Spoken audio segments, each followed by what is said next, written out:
All right, what we're doing here today is a simulation on impressment. Impressment was a major cause, perhaps the major cause of the beginning of the War of 1812. Impressment refers to the British Navy attacking U.S. ships, seizing U.S. ships and sailors, and impressing, that's the word itself, impressing them into service on behalf of the British Navy. What we're going to do in this room is impress my Bacon County Red Raiders into the service of the Appling County Pirates. I can't even make that up. They're the Pirates. I mean, it fits. It's perfect. So what you're going to see unfold in the next 15 or so minutes is this class being seized on behalf of Appling County and its school district and its athletic teams. And you're going to see my Bacon County Red Raiders get very angry about being impressed into the service of the Pirates. And I think we're going to see them realize just how angry this would have made the Americans. And yes, that because of this war was inevitable. Hopefully, we won't get any scraps. Hopefully, no one's going to attack me in the midst of the simulation.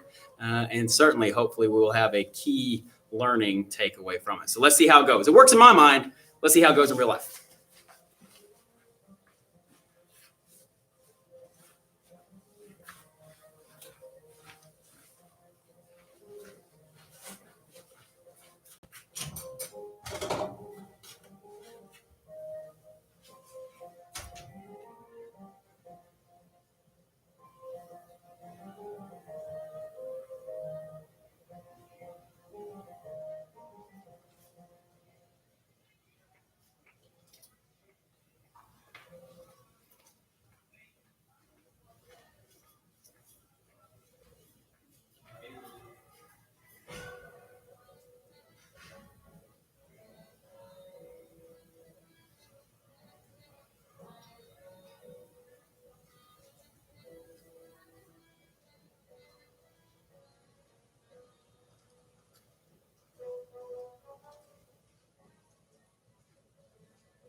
Hot rice with plain pot for shakeout, olive rice.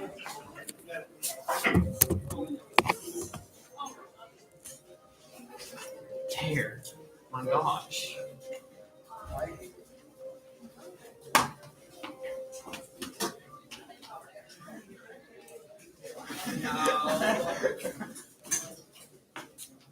was gonna shoot up for an edit, but never mind. Oh, it's here. It's coffee cups here. What this time?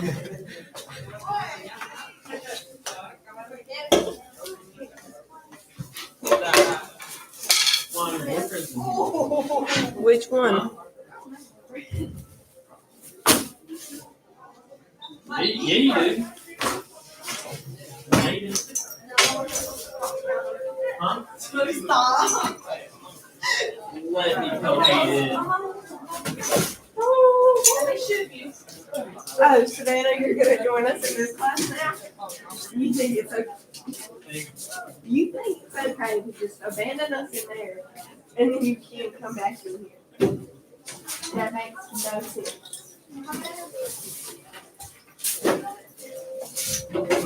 Good morning.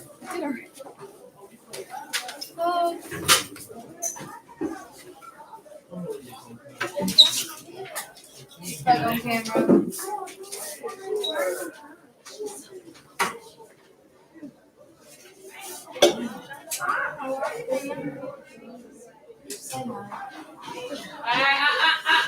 Walk. That's how we treat my dogs.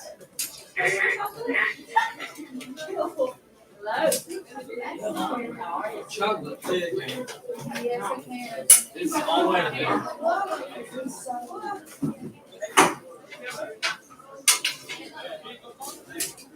Camera's right here. Here it is. You're on the trip. I'm fixing to do.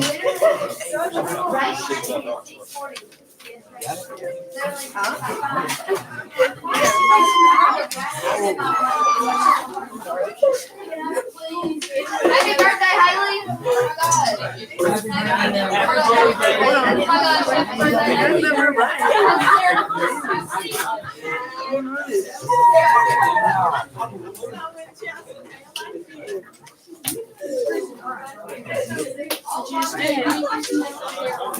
Camera card.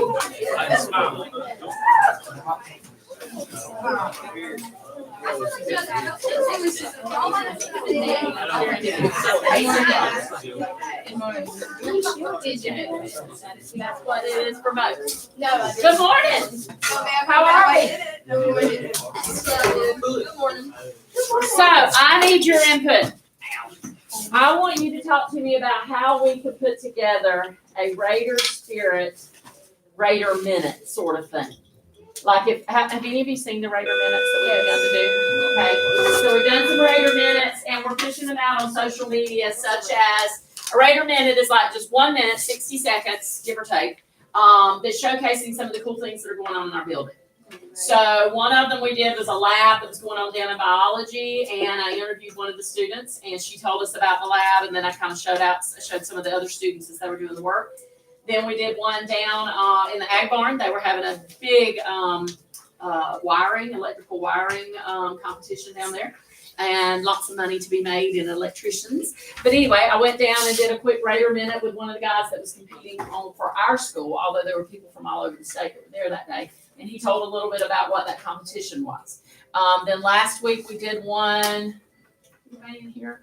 Where the girls in FCCLA built the website. Yes, I was about to say, yes. So where they built the website and are competing in FCCLA and hopeful to get to go to the national convention, the national competition in California this summer, which is great. So we're doing a lot of cool things in the building. So what are some ideas of things that we would want to do to celebrate BCHS, to celebrate some of the things that were going on? Like, you share some of the ideas that we should be doing. Why y'all being so quiet? Because after you explain all that, I still don't know what's going on. You still don't know what's going on? Like, I want to know if you have ideas on things that I could be showcasing.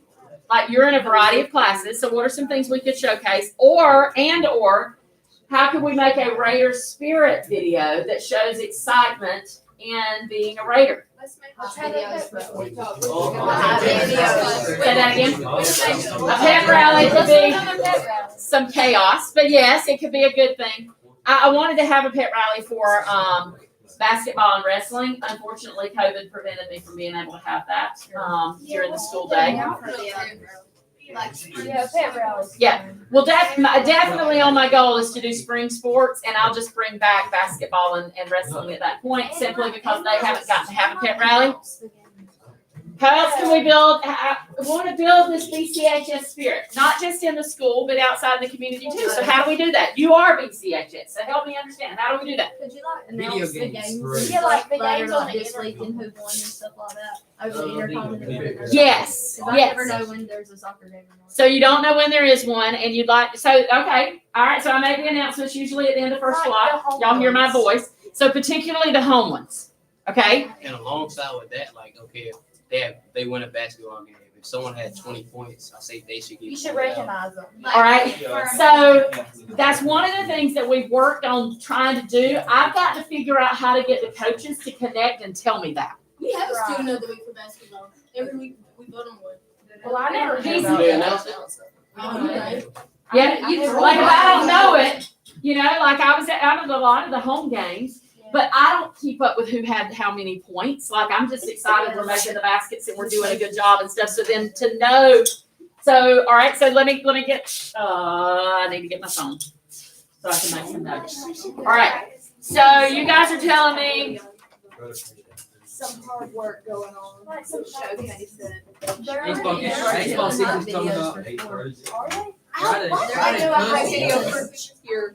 Oh, that's funny. When you're. I just got a text saying your card charged $2,365 for an LG 75-inch LED smart HTV water ID Amazon at Amazon. Please call. And it's got this little link in it. How much you want to bet that's a scam? $32. I ain't clicking the link. It's probably a scam to steal my information. But that'll cause your heart rate to go up when you see that your card's been charged $2,300. No, I'll log into Amazon and see if my card's actually been charged that. All right. So you've got some good points. So announce home games. Hey, baseball season's coming in. It is, and I already have it all on my calendar so that I know when the home games Our are. first game.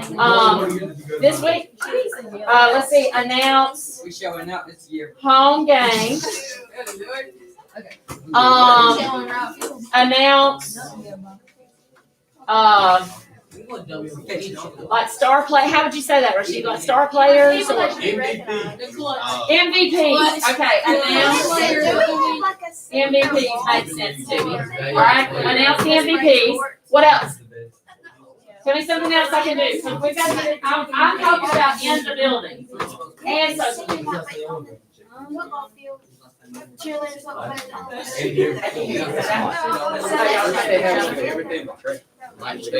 Like, how do we do a better job of making sure we're recognizing the cool things that are going on in the bit? Like, there's a lot of focus on academics, but how else do we let you all be aware of the cool things that are going on?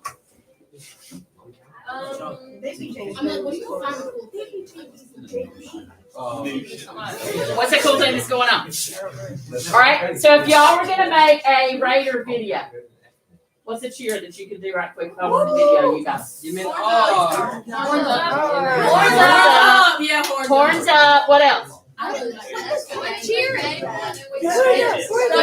You could make one and submit it to me. All right, let's do a practice one. Let's do a practice one. What are you doing? All right, well, y'all gotta tell me what you're gonna do. All right, horns up. What else? I know I got some cheerleaders in here. They're posting that on the cheer. Chandler, you gonna lead us in a cheer and then let them go horns up? Go red.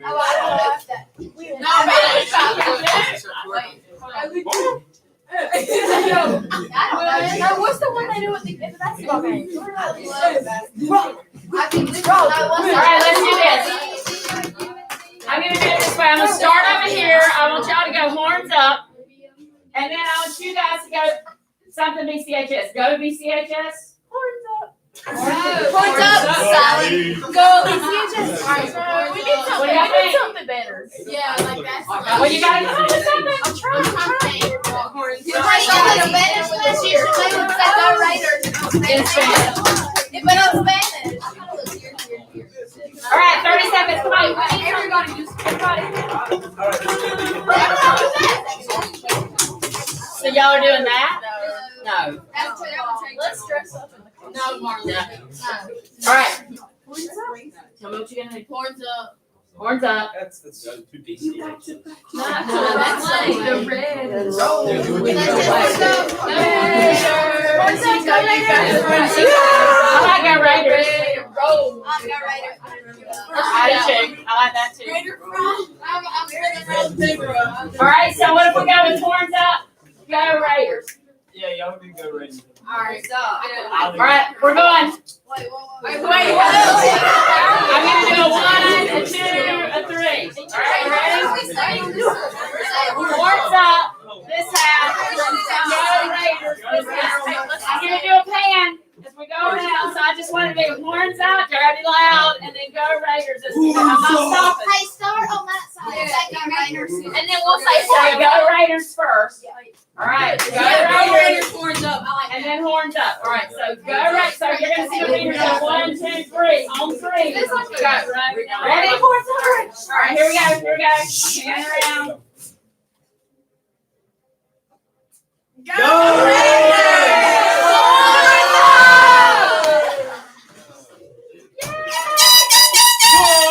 Yo-ho, a pirate's life for you. Hear ye, attention on deck. I have an announcement. Hear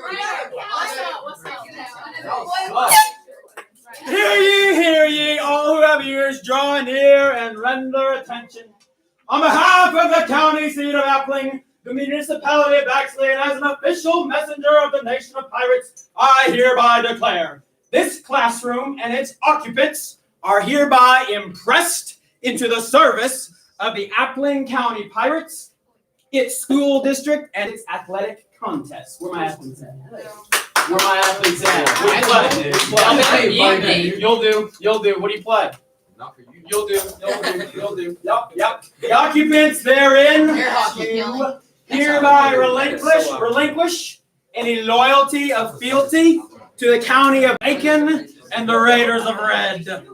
Terms of impressment shall include service. Silence! Service on behalf of Appling County, including but not limited to academics, athletics, labor, and service. Hiya! Forfeiture of Bacon County or Red Raiders logos or garments of all types. Take it off. That's that Dollar General stuff. Take it off. What? Take it off. No, you take off your shirt. You take yours off. You're a traitor. We're sending you away. But I The meetings will continue until morale improves. You want this drink back? A public pledge of cheer and loyalty to the Appling County Pirates via video message, and disciplined service to Appling County for the remainder of one's natural life. In summary, you are Appling County Pirates now, and you'll like it too. And what if I take your back? As stated, all occupants therein shall be dressed up in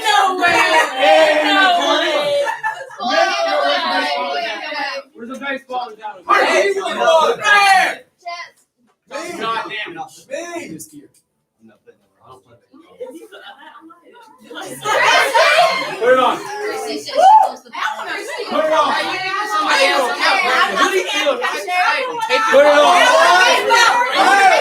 Put it on. Put it on. Put it on. Put it on. Put it on. Put it on. Put it on. Ain't got a Nike tip? Put it on. Put it on. Put it on. Take it off. Take it off. I shall see no B. I shall see no C. Put it on. Put it on.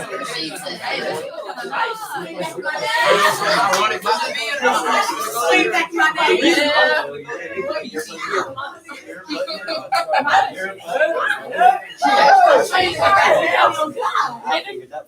Oh, yeah, they did cut that. Whose clothes are these? Yeah, whose clothes are that? Some of that junk out. She loves football. Give Anna Kate one. Hey, hand me that. Put it on. All ye who are fortunate enough to be dressed in the Raider black and white, the pirate black and white, Oh. draw henceforth close, as we shall render a loud and thunderous cheer. No, Pirates! Who was it? Go Rams! Put it on. What you shall say is yo ho, a pirate's life for me. Go pirates, yar! Let's practice. 1, 2, 1, 2, 3. Yo ho, pirate's life for me. Go pirates, yar! All right, one more time from the corner of the room. A 1, a 2, a 1, 2, 3. Yo ho, pirates life for me. Go pirates! Yar! And C. Chrissy, advance my slides for me. Get that trash off. Get that trash off right now. As a baseball coach, how does that feel? We are now going to talk about Yeah, the causes and effects. Yeah, get that trash out of here. Of the war. I feel like I need a shout. I feel like I need a bath. He really should have put blankly. Take it off. Burn it. Throw it away. Spit on it. Burn Really So what did I say? I came in and I said you are what into the service of Appleton County? Impressed. Impress. What you just experienced, you lived it for a few minutes, is impressment. Impressment is, I hope you will never forget it, because we just lived it. It just certainly impressed me. Impressment is what happened in the Atlantic Ocean, between the Americas and England, when the British Navy would attack and capture American vessels, American ships, and impress into service American sailors. Picture here shows it pretty well. You can see a red coat, right? A British guy, forcing the loyalty, forcing the service of an American sailor into the British Navy. Now, the reason they did this was to disrupt. Yarr! You're not I'm not going. Reason they did this was to disrupt American trade routes. The reason they did this was because the British Navy literally just needed more sailors, needed more bodies. So what they did was it captured American sailors to build their own navy. Now, let me ask you some questions, a list of questions I'm curious about. How do you feel right now? How did that make you feel? I got a Made question. me a little bit angry. A little bit angry. How so? I just don't like Because they Kaplan. suck. Because you were being made to have Like, there's allegiance something to that I a don't rival. like anyway. Have allegiance to a rival. Okay. Angry. Do I get any other votes for angry? I thought you were a super fan. Any other votes for I thought you were a angry? super fan. Oh yeah. Okay. So to be clear, all right, this is something really important. I learned. got a good I'm sweat sweating. going. I did something really important I learned in grad school. That was a simulation, and it's over. Right? We started. We finished. The emotions you had within were designed to make you feel something and remember something. Right? Those of you that were very conflicted about putting a shirt on, but you still did it, you are not a traitor. You were participating in the simulation. Those of you, I'm really glad no one actually came at me. I wasn't sure if I was really prepared for that. Rashid held his own. Rashid's ready for a seer school and/or captivity held by an enemy. The simulation is over, right? It was to make a point. Now the simulation is over. And the important thing is that we have some learning that comes from it. So how did it feel to lose your home? Right? Lose your home district, your home county. How did it feel to be told you just lost your home? Feel like you gave something up? Yeah. Did your loyalty change because of my announcement? No. But I said you were now loyal to Appleton County. But We I said said that more your so. loyalty is now to Appleton And I County. don't agree with it. So your loyalty did not change just because of the announcement. Did your loyalty change because you put a shirt on? I mean, that shirt was kind of drippy. I ain't gonna lie. It was a baseball jersey for you. So think about this. Think about this as a real scenario. These American sailors woke up wearing blue, and they went to bed wearing red. Do you think that their loyalties changed just because their shirt changed? No. Could I force you to perform at a high level just because I captured you? No. Rashid, were you going to play some good football on the Raider field? Or were you still going to play, were you going to play bad football to try to slow them down? If I forced you into service for Appleton County football team, the Pirate field. I can't even do it. If I put you in an Appleton County football uniform, I'm impressing you into service. You're going to play good football for Appleton? I'm gonna score He's going to, because on the other team. Okay, all right. He's going to score safety for Appling, which is 2 points for Bacon, right? So my point is, can I make you be a good employee or a good sailor just because I impress you? Yeah, you think these sailors performed to the highest of their abilities just because they got impressed into service? Would you be a good little Appling County pirate just because I told you to? No. You rep the This Bacon is County. funny. How enthusiastic were you in our pirate spirit video? I threw a shirt. Yeah, you guys are still horns up. And now I want to say thank you and applaud Miss Williams. We planned that whole package, and Actually, she y'all, should listen my to friends, it. I was sitting outside the room listening to the whole thing develop. You guys were coming up with your video plan, and you practiced it, and then I busted in at what I thought was the right time. I was grinning at how much I felt like we're about to make the point. Right? You guys were amped up with Raider spirit. She had a good little conversation with you, and I think that was a positive conversation with your assistant principal on top of the fact that it was being kind of a part of my class. So you guys are amped up on Raider spirit, and then I came in with the simulation, and we did the whole pirate thing. So you're kind of at a peak for Raider spirit, and then I walloped you by telling you were losing your home. Any of you ready to fight me? Be honest. Anyone want to get out of their seat? Throw down a little bit? Chelsea did. I saw it. Your heart was a little hurt. Chandler, what if you never got to reside in Bacon County ever again? This morning you woke up. You what? I mean, I used to live in Appling. Like I said. She said she'd have to deal with it. Christy said they used to be But my home anyway. Make a great point, Christy, because these colonists or young Americans used to be British. Anyway. You sound like you're from London. So here's the biggest question, the most important one. Can you see how the Americans were ready to go to war over impressment? Again? Yes. Today, we are going to talk about the War of 1812. It is often called a second revolution because it is a short 25 years, quarter century after the first American Revolution. There are a variety of reasons why the War of 1812 was fought. We will get into several of them, but the main, the most emotional, the most impactful, the deepest reason why was the impressment of American sailors into the service of the British Navy. Just as you were angered, just as you had emotions, just as you thought, I might never get home again, what will I do? These American sailors had very similar thoughts. Americans at home, who their sons and fathers were being impressed, had the thoughts of wanting to go to war.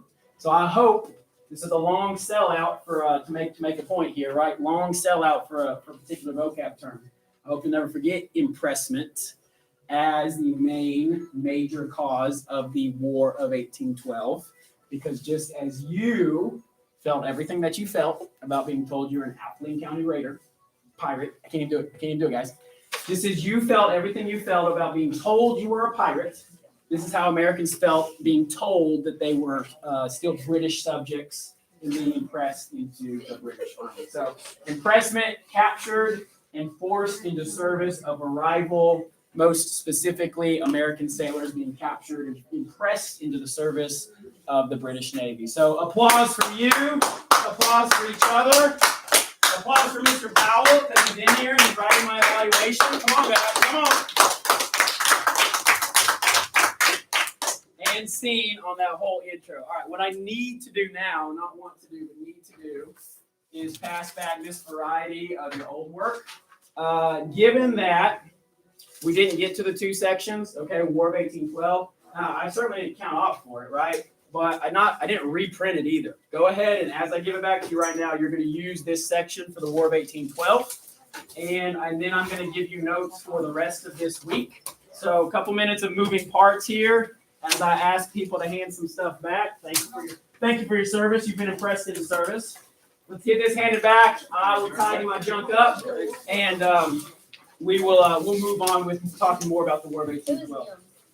Marley, Now you recognize. because the ARLE too much. Yep, it is. Whew.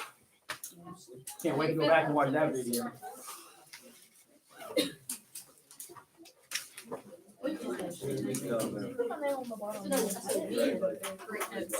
How they actually put this Appleton County stuff on their bodies. I really thought I could. I didn't put it on you, put it on me. Yeah, like me. You put it on me. You did. But you let me. I did not.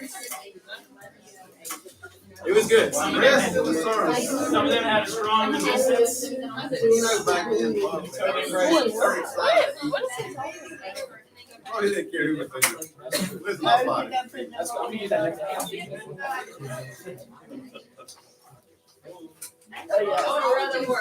All right, mid-class transition. Handing these papers back. Where'd you get all that stuff from?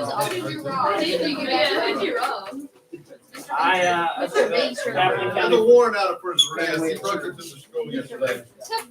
Yeah. No. I saw that. This is just on the system. Good job.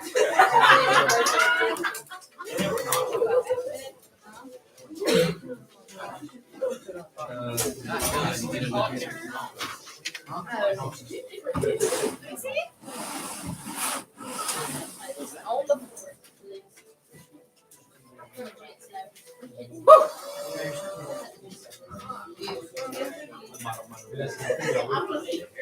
This is taking forever.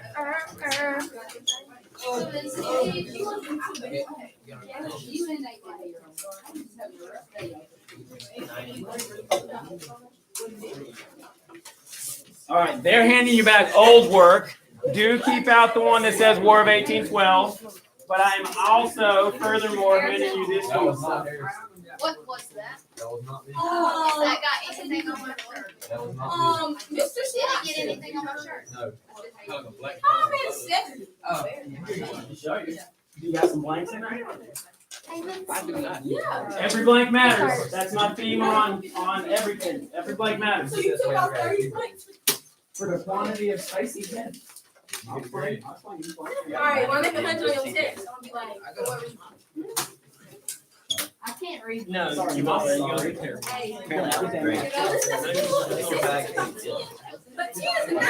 You might need to hole punch the Lewis and Clark one. That's an activity. Y'all did real good at it, and I appreciate your journals. I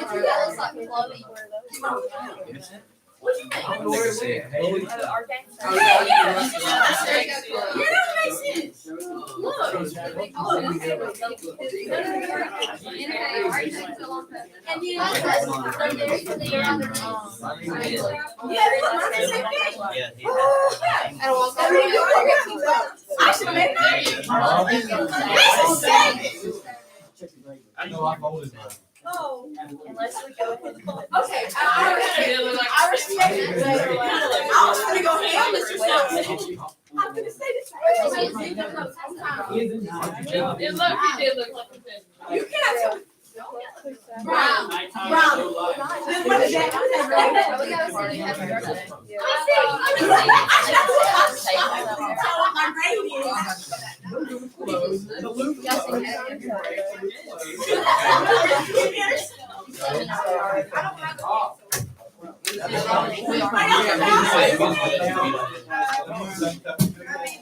see Books in the store? That was rough. It's because he saves everything in the chat.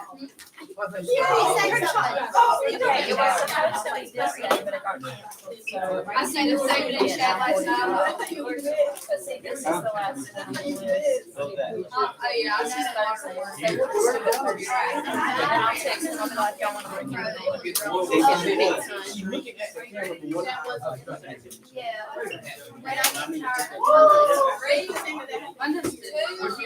She's done. When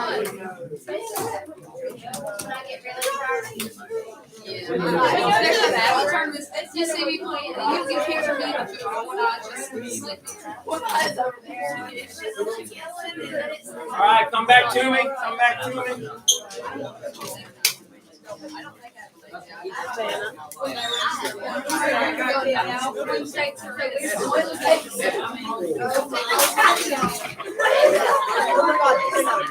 No. Yes. Spill it. It's too wild. Go to the inside. Not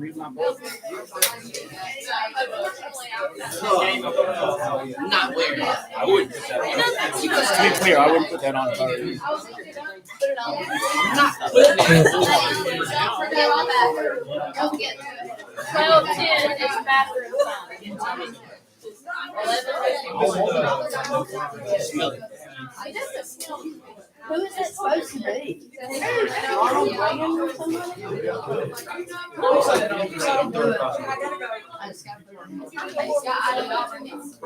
Yes, in your hair. No, it's not.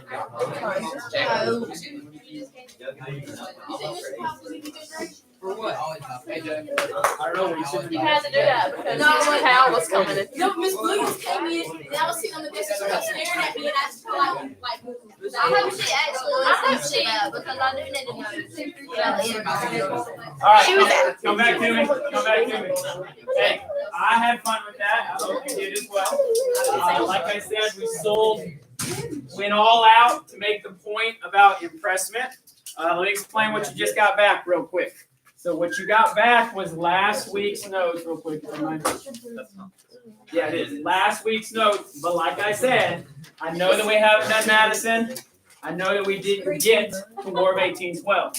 So even though it's graded, and I didn't hold that against you, of course, finish out this set of notes because we're moving on to Monroe, non-president Henry Clay, a couple of vocabs. Andrew Jackson gets his own page. Okay, a lot about Andrew Jackson coming at you this week, as well as I'm balancing your feedback. Some of you don't like the open-ended and more prefer the fill in the blank. Y'all are really confusing because I have been hearing it both directions. All that to say, we will occasionally still do fill in the blanks, and that's what this here is. So that's where we're going this whole week. Huh? So now I asked a great question, and I could already tell you. So look at your page. We skipped one. Which one is it? 4. 6. Oh. We've done 1, 2, 3, 4, 5. They're foundational. We're finishing out 4 and 5. Wait, what are you talking about? How many presidents we do? Oh, okay. We will. So I'll just answer it simply. We will skip certain presidents, right? This is not a class about every single president. It's a class about the highest points of U.S. history, and that leads us to skip some presidents, or to say like one thing about them and move on, kind of a thing. But we will skip certain presidents. I hate to say that any president is forgettable or unmentionable, Yes, they but when you got 44 of them and you got 18 weeks, we do skip some presidents. So maybe their goal should have been to be more memorable. I don't know. All right. Impressment. I'm going to tell you a little bit more about impressment. It is that first cause, that first major cause. We just sold out on this demonstration of impressment, of course. Think about how you felt to be impressed. All those emotions I elicited in you as I busted in with that cheap Dollar General horn that leaped on me right away, and Rashid couldn't get it to work either. Think about how it might have felt. to be boarded. Your ship is boarded by hostile British sailors who sticks a gun in your nose, right? Sticks a gun in your face, tells you to change uniforms. And unlike me, I did not have the ability to compel you, really. We weren't going to throw down for real. But they certainly could have hurt you. They were in charge of your fate at that time. So think about all those emotions that you had, and then think about these sailors who were basically being kidnapped. I mean, call it kidnapping. It's what it was. They were forced into service in the British Navy. Here's why. Here's how the British justified it. Like, I'm not sure you can totally justify it, but here's how the British tried to justify it. These men who were sailing basically in their 30s, okay, say they're 30-year-old men, it means they were born in the 1760s, 1770s, pre-revolution. They're born in a colony. So the British thought was, they were born as British subjects. They should not be serving an American nation that the British still didn't want to recognize, right, informally. So that's how the British kind of justified it. These are British colonists. They were born as colonists, so their service should be to the crown. This was the British way of thinking. So that's how they justified all the kidnapping. Also, I mean, from a real practical perspective, the British needed more sailors. They were at war with France. They needed more sailors. The way to get more sailors was to kidnap them on the high seas. So that is a big part of the reason for impressment. Again, think about how you felt. You were it was against your will.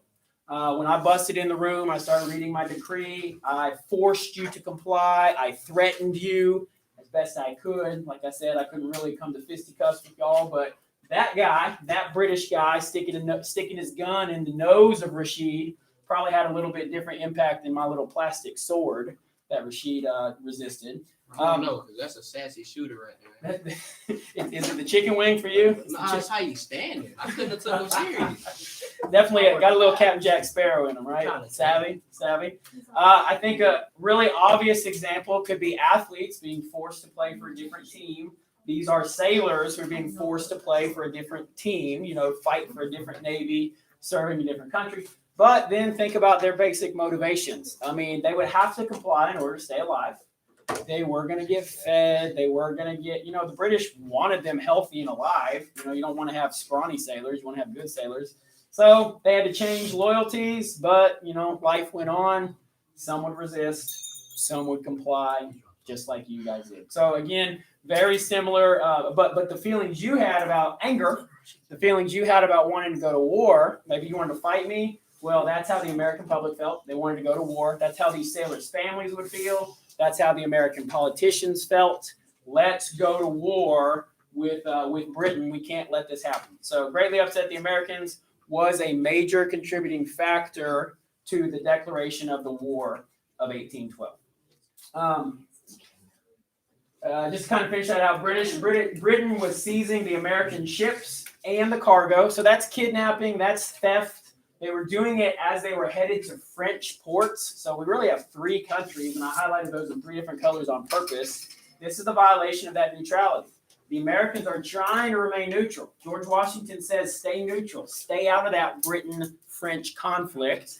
But Britain's just kind of making it impossible to do so. The Embargo Act, 1807, not a mega vocab word, but it is worth mentioning. This is a Thomas Jefferson thing. Okay, TJ did this one. What it did was it prevented us from selling to outside nations, prevented us from shipping things overseas, like our cotton and tobacco. But what that did was take a major seller off the market for American goods. So Thomas Jefferson thought it was going to solve the problem, right? If we don't ship overseas, then they can't keep capturing our ships. But American tobacco and cotton growers, they just lost a big customer. They just lost the main place that they could sell their product. So TJ thought it was a good thing. In the end, it was actually kind of an anger. It kind of made growers, made farmers angry. Didn't actually work out the way Thomas Jefferson thought it might, but it was an attempt to do something. Okay, an embargo is a diplomatic effort versus a shooting effort. So at least they were trying to do something other than jump straight to war. Here's a couple of other causes of the war. And I actually kind of eliminated this off your notes. I just wanted to abbreviate it for you, so you're welcome. Variety of conflicts with the Indians. Okay, one of the famous chiefs is named Tecumseh. And actually, we're going to talk about the Civil War General William Tecumseh Sherman, so named after this fellow right here. The Americans believed that the British were inspiring Tecumseh and the Shawnee to attack. Hey, Tecumseh, go attack those Americans over there, and we'll give you food and clothing and rifles, and we'll help you with the fight. So if the British are sending the Indians to attack the Americans, that's like them using the Indians as a weapon. So that was another reason we were angry at the British. There is a famous battle called the Battle of Tippecanoe, and you see it right there. It's the T word, Battle of Tippecanoe. And the leader at this battle is future President William Henry Harrison. So not the first and not the last time that the military has helped someone rise to fame and eventually win the presidency. So William Henry Harrison, he is our country's shortest serving president, lasted a whopping 32 days, died of pneumonia right after swearing in. So he was only president for 32 days. We will not talk about the 32-day president because he just didn't do anything in 32 days. But as a military man, he did defeat Tecumseh at this battle, the Battle of Tippecanoe. So that's an abbreviated statement there just to say that there was problems with the Indians as well. Here's another one here. Remember, think through all the times the British were supposed to leave our country, right? They were supposed to leave upon the Treaty of Paris, 1783, right? We win the war, they're supposed to leave. That's a big part of it. They don't. They're supposed to leave with Jay's Treaty. I hope I'm saying some things you recognize, right? Thomas Jefferson sent John Jay over to negotiate a treaty. Here's Washington. Washington sent John Jay over to finally get the British to leave these western forts. And they agreed to, and they still don't. So here we are, 25 years, a quarter century after beating our rival, beating the British, and still they occupy the Ohio River Valley. Still, they have forts out west. They are in our house, right? If someone occupies a room in your house, what does that mean how does that mean you're running your house? Weak sauce, right?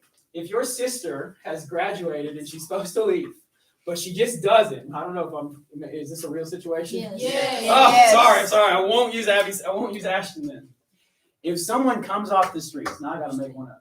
Someone comes off the streets, right, and occupies your mother-in-law's suite at your house, right, that X room, that guest bedroom, and you let them stay there, what does that say about your dad? You weak. You're weak. That's right. That's what I was going for. So it was a matter of national pride. We wanted them gone. They're not supposed to be here. Just leave already. Matter of national pride. So the British in these Ohio River Valley forts, these western forts, is a matter of national pride. Now, what hadn't quite been solidified was the Oregon Territory. They are also out in the Oregon Territory where my laser is. We eventually want that for ourselves. That's not a part of any treaty that we talked about just yet. They don't technically have to leave the Oregon Territory, but hey, if we want to go from sea to shining sea, we got to get them out of the Oregon Territory as well. So one more reason was the desire to dominate all of North America. Impressment, Indians dominate all of North America, national pride. And these are reasons for the War of 1812. These are the reasons, the causes of the War of 1812. So now let me explain who actually supports the war, right? Every war, let's just take it to the modern, Iraq and Afghanistan. Even amidst the big event, September 11th, right, where Americans were directly attacked, there are still some people who didn't want to rush off the war. You have people who are for war. You have people who are against the war. This is true, War of 1812 as well. For all the reasons that people might want to be for the war, the impressment we just talked about, we just lived, the western forts, the Indian fights, all that kind of stuff, there's still people who are for and against the war. People who are for the war are called war hawks. And to this day, that's kind of a term that's used for someone who's for a war. If you are hawk-like, a hawk is a predator. A hawk has a beak, has talons. A hawk swoops down and attacks smaller creatures. If you're a hawk-like, you are considered to be for a war. These were mostly Democratic Republicans. I know it says only Republicans. It should be that the party of Thomas Jefferson, Democratic Republicans. Two major ones would be Henry Clay and John C. Calhoun. Okay, these are both men we'll talk about more come the future as well. You don't necessarily need to write this down on Henry Clay just yet because he gets a little bit more of a significant portion. But just of note, these are two very significant men who were never president. Sometimes we have some real significant leaders. Alexander Hamilton, kind of a good example. Very significant leaders, but they're not president. These are two very influential men in their time period who were not president, and they are for the war. They are loud voices for the war. Now, the opposite is the opponents to the war are the Federalists, who we've talked about on and on and on. But the Federalists are actually losing power at this time. And of course, you may be like, yeah, there's not a Federalist Party today. They had to die out eventually. Basically, the Federalists die out because of their lack of support for the War of 1812. They still exist at the beginning of the war. They basically fade to black by the end of the war. They basically chose the wrong side. If they supported the war, yeah, let's beat the Brits one more time, Federalist Party might still be around. They didn't support the war. They were seen as being weak because of that.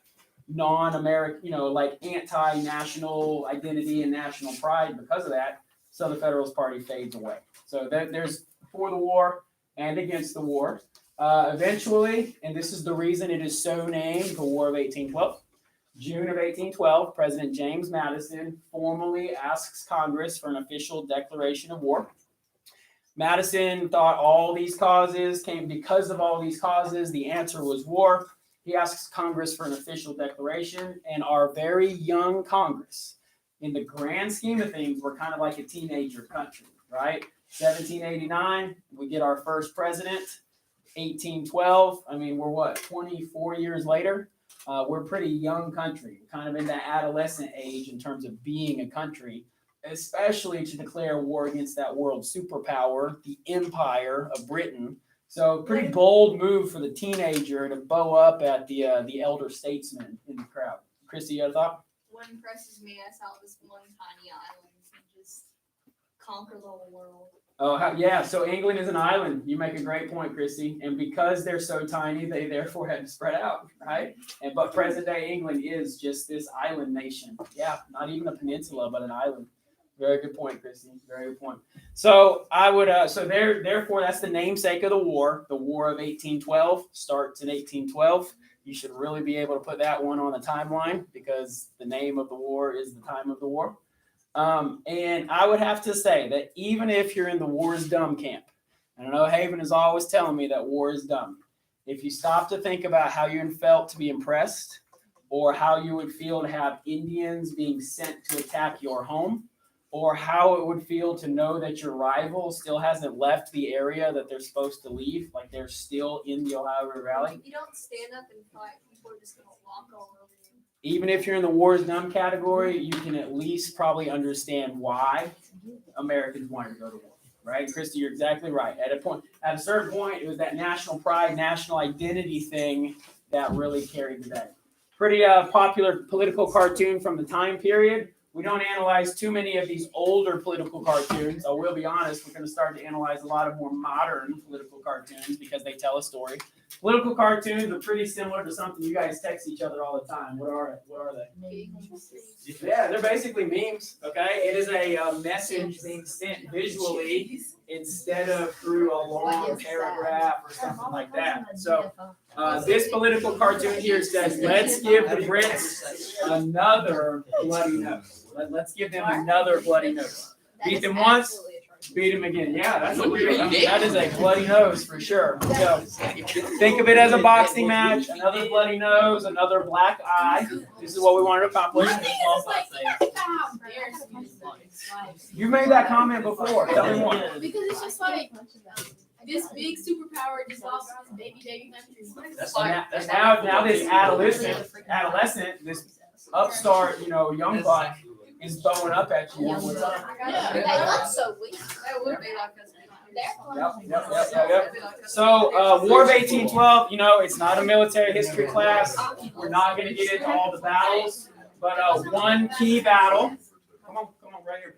One key battle for an early victory for the Americans is called the Battle of York. It is actually fought in present-day Toronto, which is located where? In Canada. Canada, eh? right? So part of this War of 1812, you know, for all these reasons that we're getting picked on, we got to stand up for our rights, all this kind of stuff. Guess what? We also wanted to expand. And it's one thing to talk about westward expansion. We are going to accomplish that. This was actually an attempt to conquer into the great, what is called the Great White North, Canada Wait, who as well. owned Canada at this time? France, isn't it? Canada has its own identity. There is French, and there remains a large French heritage in Canada to this day. Suffice it to say, it was not a part of our territory, but nonetheless, you know, Toronto's not that far past the New York border. But this Battle of York is in present-day Toronto. It was a capital city of Canada. Canada is its own country. You know, Basically like America. the question was who lives in Canada. A lot of English loyalists, Tories, went north to Canada when they didn't appreciate the revolution. They just went north to Canada. Yeah, there you go. To this day, Canada is kind of like an interesting. Basically America too. I know. I'm not sure I'd say that to a Canadian, but yes, Chrissy, I got you. Steve Griff, what you got? When like when they went on a big expedition and found the New World, was that Canada also a part of that? Was Yes, so we had some people landing in Canada. John Cabot was landing in Canada, Nova Scotia area. Yeah. And at first, of course, you know, initially it's just called North America. It's just a big mass. But then, of course, we do start to get boundaries. So here's the big take on this battle. The Americans win it. Cool. We burn the city. Cool. Guess what? Payback hurts. We burn the capital city. Wait for it, because what happens next is the 1814 burning of Washington, D.C. Did you know That's a picture. that our White House got burned to the ground? Ain't there a picture of that in the Capitol? And is this a painting in the Capitol? I'll be honest, I don't know. It is. Ain't it? Yeah, it Is it? is. Okay. I've seen it. I know a lot of. Me and Lily just had this conversation. Okay. I'm gonna make you Google it for me. I know, you know, like I pointed out the surrender portrait, right? I know that was in the Capitol. I don't know that this one's in the Capitol, but I believe it. Yeah. So our White House got burned to the ground in 1814. It did. Wait, no. Yeah. Our White House got burned to the ground Really? Like actually? in 1814. It got rebuilt in 1817. But it's fine now. That's correct. Did they rebuild it or did they? That's right. Did they completely tear it So I'm about to pause. I see some of you, I love the eye-opening moment. You're like, wait a second, is this real life? Our White House burned to the ground? Yes. Our enemy, the British, and isn't it hilarious that we're friends today? Right? Isn't that's a good thing, I guess. But the British, redcoats, walked into our White House and burned it to the ground. So with that as a hanging moment, I will say, let's go to that. How did they just walk in there while they own the place or something? I'll share it over there. That's so stupid.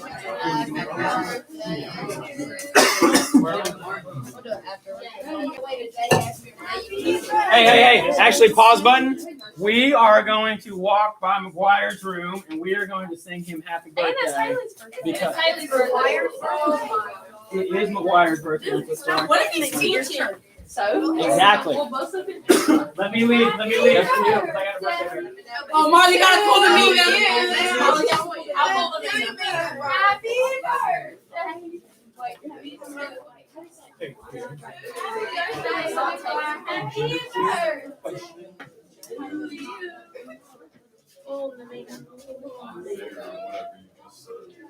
I bet he's watching it.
Are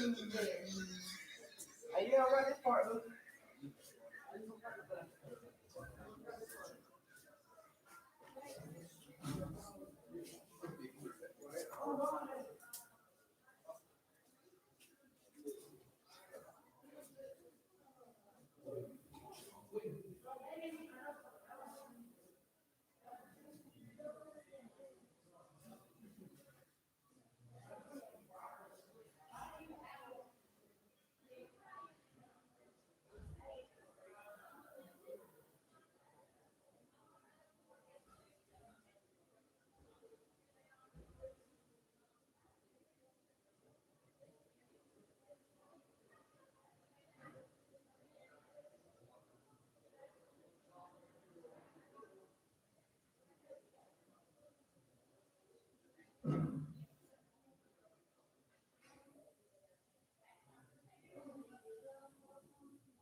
I'm not going to no more.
Oh my God, have you heard this one? Gotta punch you, gotta punch it. She'd be like, yo, you don't want this one to. I gotta punch you. Bro, no, I wasn't I playing do. at the basketball game. I had the perfect angle I of the actually board. like it. You couldn't make it on the stand. Then I would shake Y'all might catch me in, what's it called? What's the name about it? What's The the ring. professional bout? The ring. MMA? Not MMA. The ring.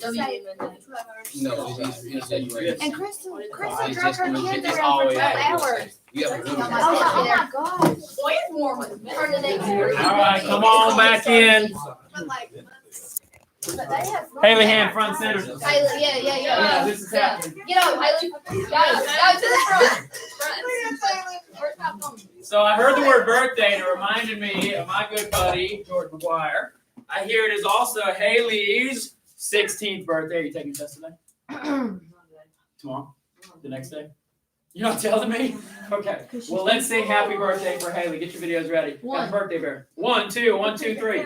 Happy birthday. Don't mess it up. Don't mess it up. Don't mess it up.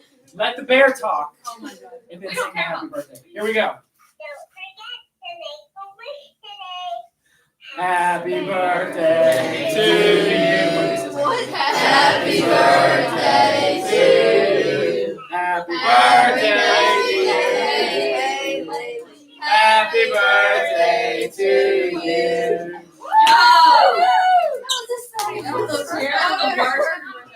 Sorry, y'all not in rhythm on happy birthday. He was so happy. Did you say it? Fake it. Hey, you got a fake friend. Who you pointing? Oh, Lord, thank you, Pointing Lord. at the Lord. Let's sing the Happy birthday. Thank you. Hey, you come All right. Let me Let's give carry you on. a shoot right. Yo, how's it feel to be at school on a Monday? I don't like Isn't that weird? Like we haven't been at school on a Monday in quite a while. I like one day a week. 2 weeks. All right, so a little bit more. I hope I'm telling you some interesting stories. The kind of stuff that if you go to Washington D.C., you might have a little bit extra information, as well as there are things that go onto your notes. So the burning of Washington D.C. it leads to the British. It's August of 1814. So here's where let's not get confused. The war is called the War of 1812. It lasts for 2 years. So it goes into 1813, 1814. The burning of D.C. is in August of 1814. Fire is set to the so-called presidential mansion. It's actually not even called the White House. The rebuild, which happens in 1817, gets painted white, and therefore we get it nicknamed the White House. Before that, it was simply the presidential mansion. So just a little bit of an interesting tidbit for you there. In the burning of the White House, President James Madison, his wife is Dolly Madison. She was a formative first lady. She kind of brought a lot of energy to the position. Instead of just being his wife, she was also an activist herself. She wanted to make a difference in her position. She didn't want to just be the wife of the president. So she was a beloved first lady. She was also a rescuer in this case. The president was away from the building, so he was not in danger of being hurt or killed, but his wife was at home, and she was a leader. She wasn't just a woman. She was a leader, a boss babe, a queen, you might say. And as a leader, she directed the rescue of many important papers, right? Let's take all of our official papers. Let's make sure it doesn't burn, as well as valuables and artifacts. And one thing in particular that she saved is this life-size portrait of George Washington. Every president to that point had a portrait made while they were presidents. Well, she couldn't save them all, but she did save this life-size, 6 foot tall portrait of George Washington. And because she saved it, it's still in the White House today. So I guess President 2 and 3, Adams and Jefferson, they had to have theirs repainted. Madison, oh, by the way, she also saved hers and her husband's. She saved George Washington, she saved hers, and she saved her husband's. Of course, why not? But this still exists today because she orchestrated the rescue of these valuable items. And this is a portrait, obviously, it's not a photograph, but it shows how she is making sure that these valuable items got rescued amidst the burning of the White House. So Dolly Madison is responsible for the fact that we still have this portrait in existence today. It hangs in the White House. And you may recognize it from this GIF that I use on a lot of my slides, Yes, I especially the intro slide. Yeah, welcome to U.S. history. It's that picture right there. It's that George Washington. War of 1812 also brings us the Battle of Fort McHenry. Anybody, before I say anything else, tell me what came out of the Battle of Fort McHenry. Our national anthem. Our national anthem is exactly right. I was hoping someone wouldn't get it so I could start singing, but now I don't have to start singing. Yeah, so the Fort McHenry is in Baltimore. The British are advancing on the city of Baltimore. They bombard this fort called McHenry, September of 1814. We are winding down to the end of the war. There's a young lawyer, a Baltimore lawyer named Francis Scott Key. He is on a British prisoner ship, and what he's trying to do in his job as a lawyer, he's trying to negotiate a prisoner release. He is not captive himself. He is not a prisoner, but he's meeting with the enemy under a flag of truce. He's trying to negotiate the release of, I believe it was one of his friends. Well, as he's on the British ship, this bombardment kind of increases in its intensity. He is not permitted to leave the ship. Again, he's not a prisoner, but he's not permitted to leave the ship. Well, through the night, he witnesses the bombardment of Fort McHenry. And in the morning, you know what was still there? The flag. The flag waving. And what he writes from this is a poem called The Defense of Fort McHenry. He does not write a song. He does not write the national anthem. He doesn't think he's writing the so-called national anthem. He actually doesn't even call it the Star-Spangled Banner. He writes a poem called The Defense of Fort McHenry. Now, over time, this poem gains popularity. It gets set to music. You know what kind of music it got set to?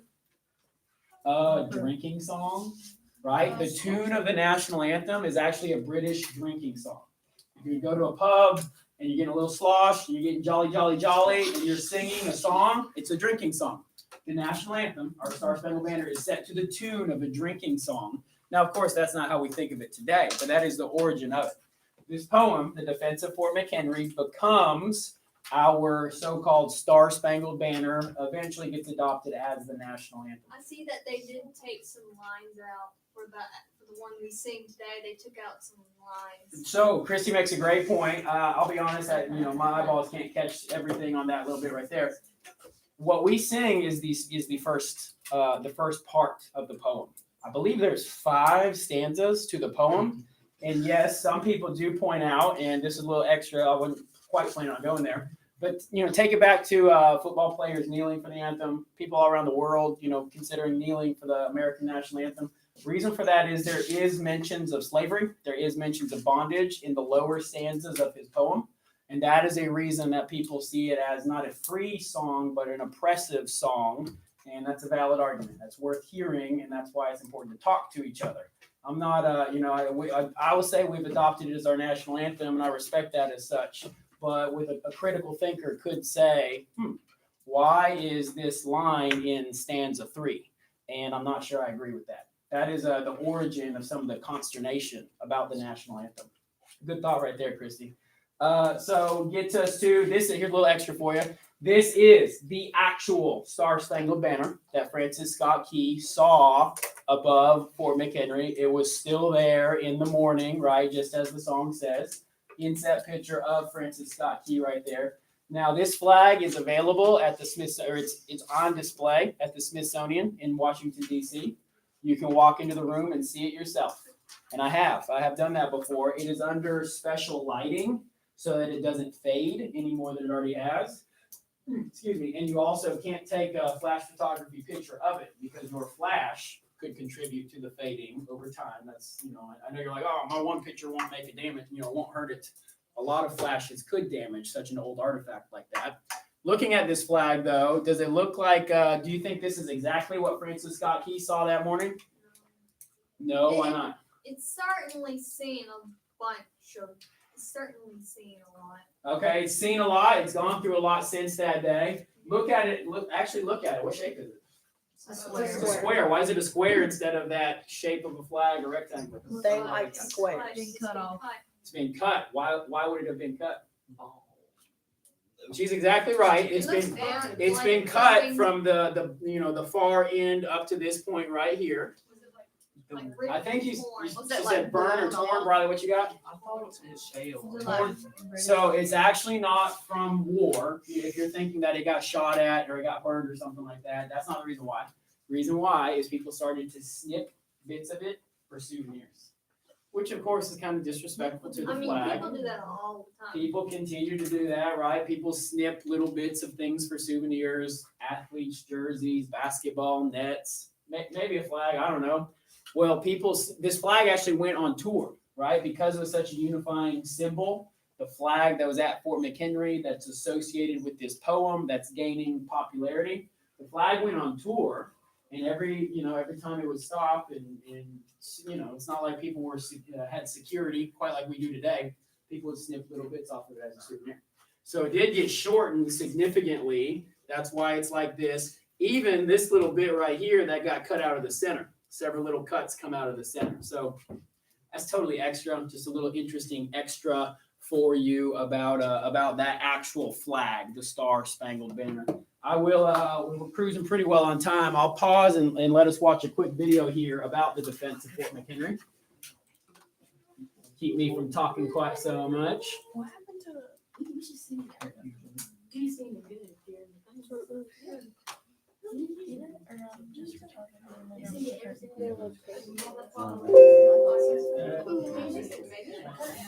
All right, hey, quickie little video. I know we haven't watched too many videos this semester, so I hope you enjoy this. That's the actual fort. A daily ritual nearly 200 years old. Volunteers raise a giant 15-star flag on a blustery morning in Maryland. It's a replica of the original flag, sewn by widow Mary Pickersgill, which survived a ferocious battle in the War of 1812 and is now enshrined as a national icon in the Smithsonian Institution. On September 13, 1814, the star-shaped Fort McHenry was all that stood between the British and Maryland's greatest city, Baltimore. Against overwhelming odds, the fort withstood 25 hours of bombardment by British warships and a rocket vessel. On a boat on the Patapsco River, a young poet witnessed the battle throughout the night. When he saw the flag still flying after the onslaught, he wrote these famous lines. "Oh, say does that star-spangled banner yet wave o'er the land of the free and the home of the brave."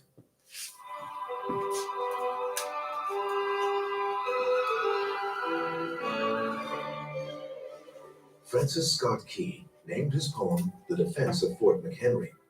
It was later renamed the Star-Spangled Banner. In 1931, it became America's national anthem.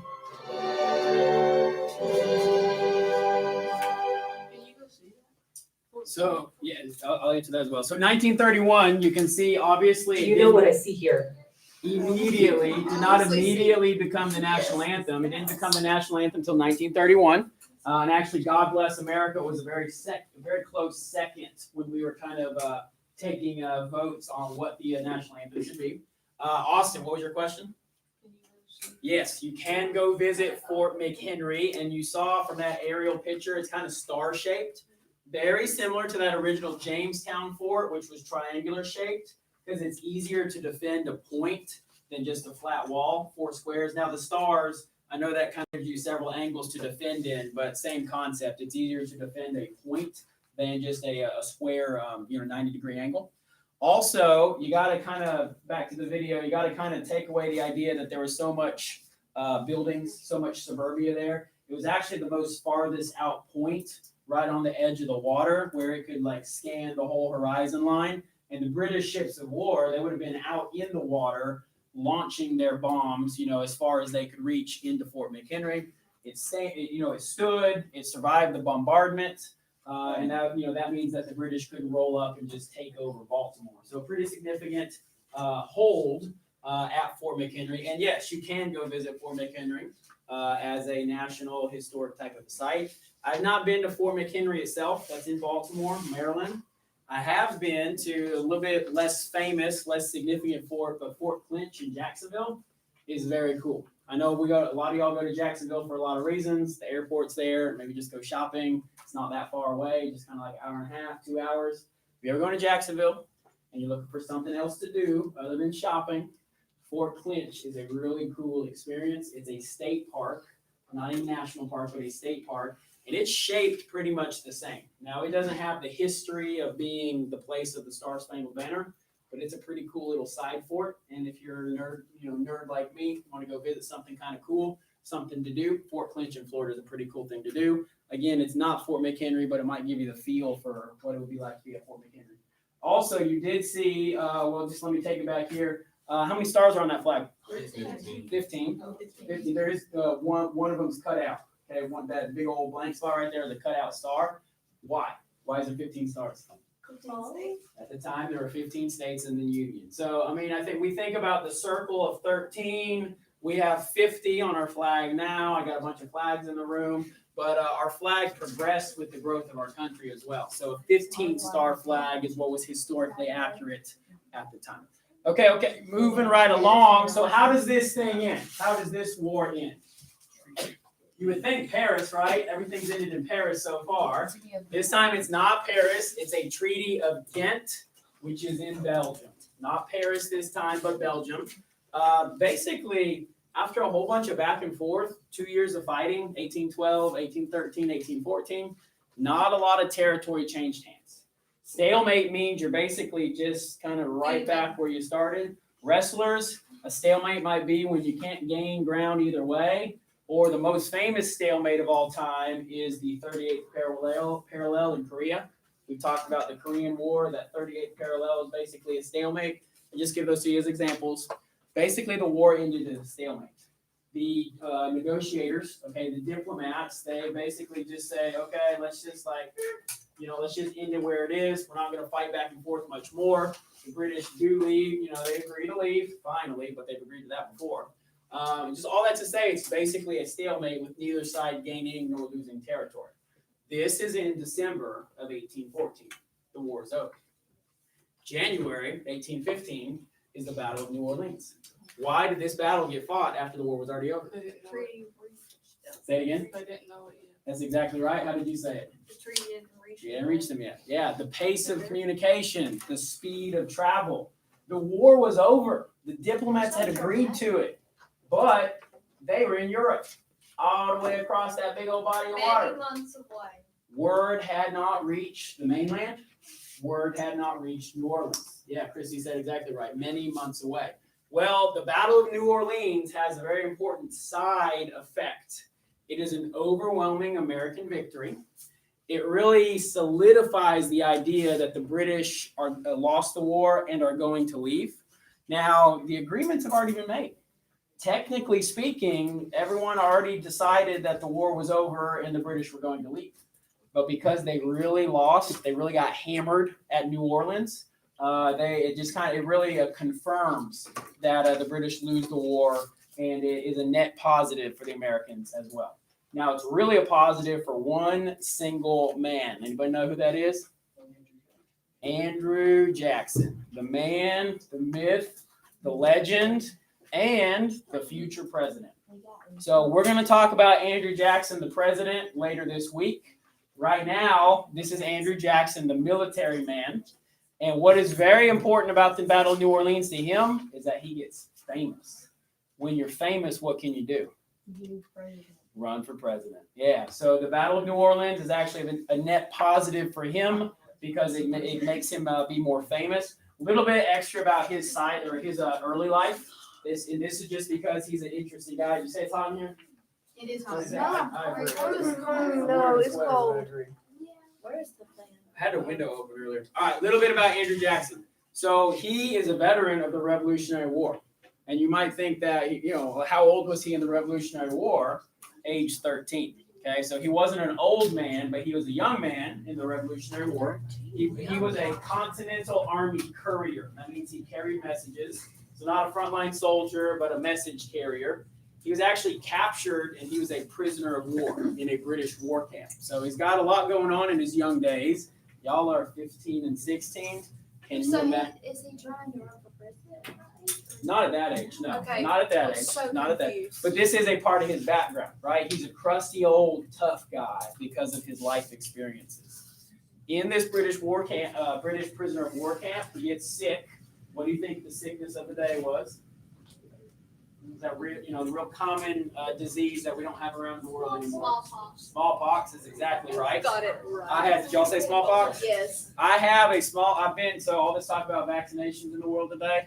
I got a smallpox vaccination from the Army. I had to have it, is what it is, right? When you get the smallpox vaccination, they basically give you one small pock. I'll take my sweater off here at lunchtime and show it to you. I got a scar from having my one small pock. Y'all, if that's what goes all over your body, I cannot imagine what it would be like to have smallpox. Because it was a little, when they inoculated me, they basically put a live virus, in the skin. They poke it 15 times. And at first, it's not that big of a deal. Okay, it starts off as a tiny little sore. But now everybody responds differently, but mine got like as big as my whole shoulder. and then it dwindled back down where it became a scab, and the scab fell off, and that's the end of the vaccination. But if that goes over all your body for smallpox, dear Jesus, count me out. I don't want smallpox. I think they use cowpox to help when they go to sleep. Exactly right, Chrissy. Some of you watched that the Story of Us video that I posted for bonus points, and it showed how George Washington inoculated his army by putting a live virus of cowpox onto his soldiers. Very interesting in the world, or today's world where we talk about vaccinations. So many people are selling out over not getting a particular vaccination. George Washington put live stinking smallpox into open wounds on his soldiers to inoculate them against smallpox. Anyway, I digress. Andrew Jackson had smallpox as a young man. He was exchanged. He got his freedom from this prisoner of war camp at age 14 because his mother arranged the exchange. In arranging the exchange, he comes out of prison very ill, but his mother, shortly thereafter, she dies also of disease. So he's an orphan by age 14. Okay, I'm just telling you part of his life story. He's an orphan by age 14. His father died before he was born. His mother dies shortly after he's released. He's an orphan by age 14. He goes on to be a congressman from Tennessee, a military general in the Indian Wars. Okay, so he has military experience. And then he finds himself in command at the Battle of New Orleans. And that's kind of where I'll stop on his life for now, because we're going to talk about Andrew Jackson, the president, the rest of this week. All that to say that, here's I meant to show you this picture. This is while he was a prisoner of war. It is said that he was told to shine the boots of a British officer. Hey, boy, shine my boots. And being the crusty old person that he would grow into being, he said no. When he said no, this British officer slashed him with his sword. So he has a scar. He had a scar on his face by being slashed with his sword because, as a 13-year-old, right, bold 13-year-old for sure, who's a prisoner of war, he refused to shine this British officer's boots. He gets slashed with a sword. So just all that to say, the man who led the Battle of New Orleans was this crusty old, strong, rough and tumble type of military fighter, Andrew Jackson. In the blue? In the blue, yeah. Now, is this a real photo? Is this a real moment? Is he like standing on the berm waving? Probably not. It's designed to make him look like a hero, right? The painting is designed to make him look like he's at the center of the action. But is that realistic? Like, did that moment actually happen? Probably not. Generals usually hang to the rear and make sure all the boys on the front lines are fighting the way they're supposed to. Battle of New Orleans was a big victory. There were 2,000 British casualties. There were 71 American casualties, only 13 dead. So, about 65 wounded, 13 dead. Not that big of a battle for the Americans. Major victory for Andrew Jackson. His army was pretty ragtag, okay? I mean, they were slaves, they were pirates, they were free Africans, they were Native Americans. It wasn't exactly a professional fighting force. So it's remarkable that they won. Now, they didn't use the guerrilla tactics exactly, but I like what you're thinking, Christy. I mean, your head's in the right place because they were ragtag versus that professional military. So all the things I've pretty much already said. Word of the treaty had not reached New Orleans. January 1815, Andrew Jackson decisively defeats the British, and this makes Andrew Jackson a national hero. That's a big take, okay? And if you actually look on your page that says Andrew Jackson, what was his role in the War of 1812? What you should put is the Battle of New Orleans, and the major important point is that it made him famous, and from his fame, he was able to win a future election as president, right? Had he not fought the Battle of New Orleans, had he not gained that fame, who knows, right? It's not for us to say that maybe things still wouldn't have shaken out and he becomes president. But certainly we can look back at the Battle of New Orleans as a key point, gaining his reputation, making him famous, ultimately leading him to be president. As president, he does a whole lot of significant things. We'll talk about that later this week. What's that? Oh, his role. Well, you tell me. What was his role in the war? He's a general. What battle did he fight? New Orleans. Well, I know the answer. Battle of New Orleans. Why is that significant? Made him a national hero. Yeah. Gained fame, national hero. So is that the most significant?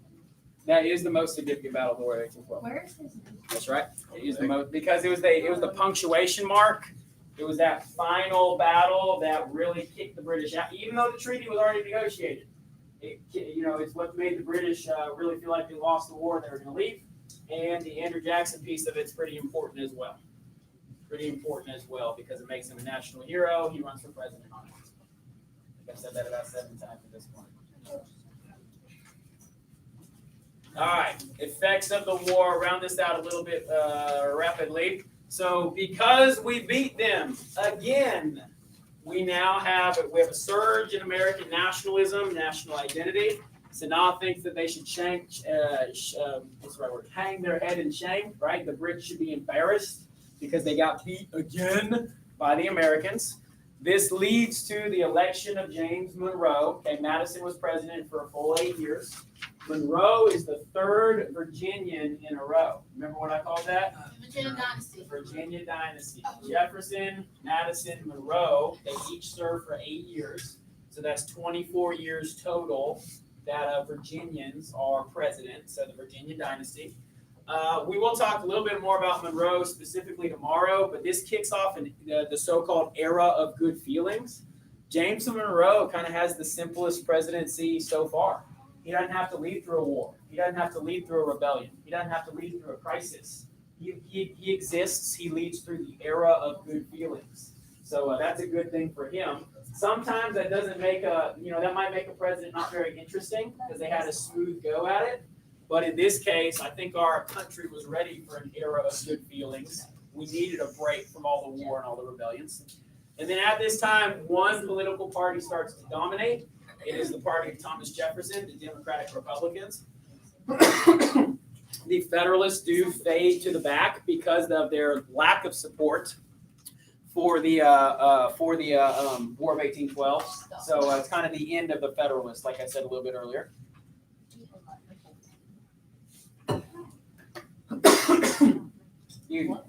That's my cue for too much talking for sure.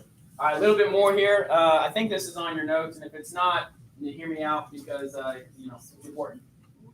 Effects of the war: we improved our industry and farming because we were cut off from our other trade partners, everyone in Europe.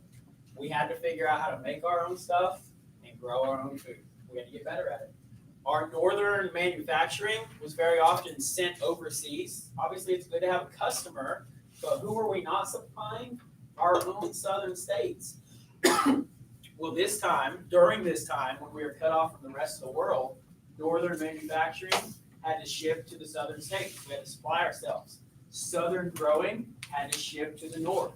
So it's almost like, it's crazy, right? We had to be united in order to fight this war successfully.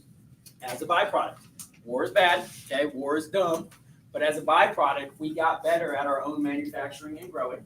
The limited trade opportunities during the war forced our country to improve manufacturing and farming.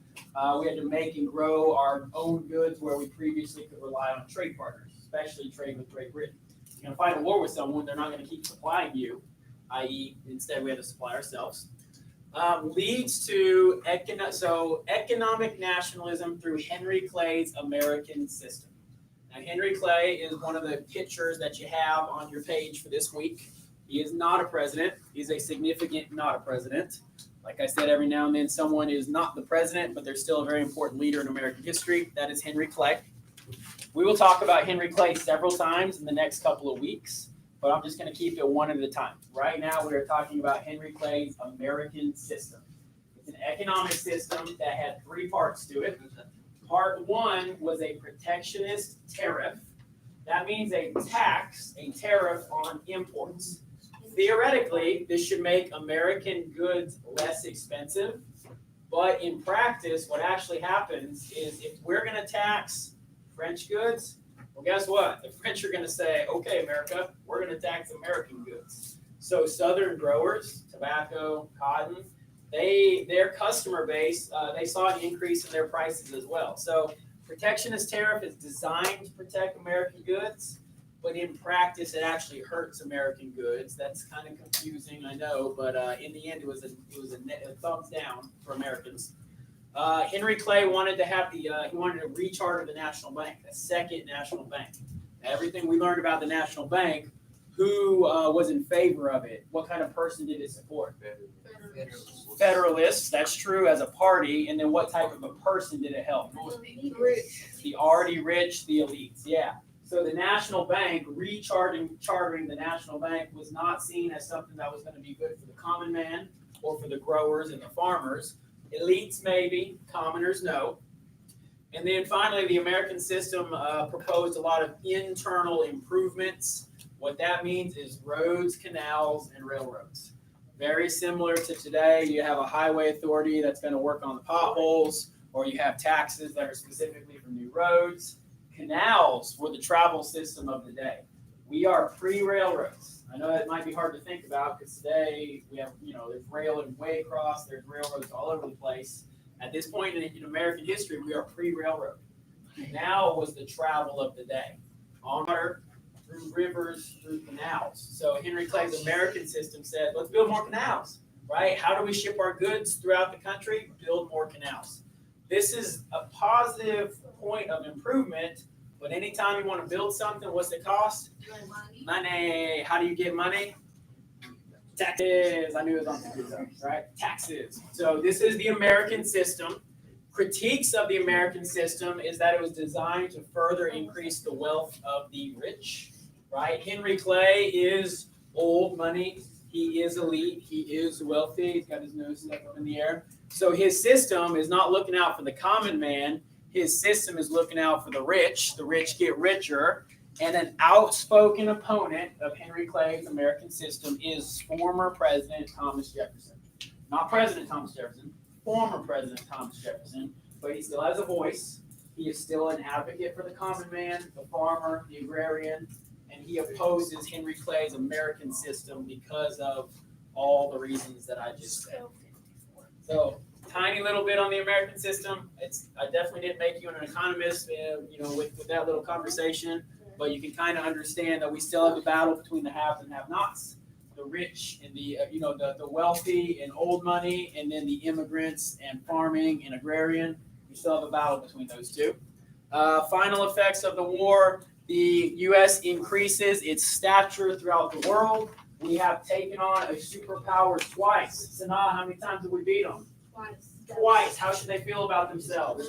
They should feel really sad about themselves, but how should we feel about ourselves? Great. Yeah, there you go. We've taken on a superpower twice and we've won twice.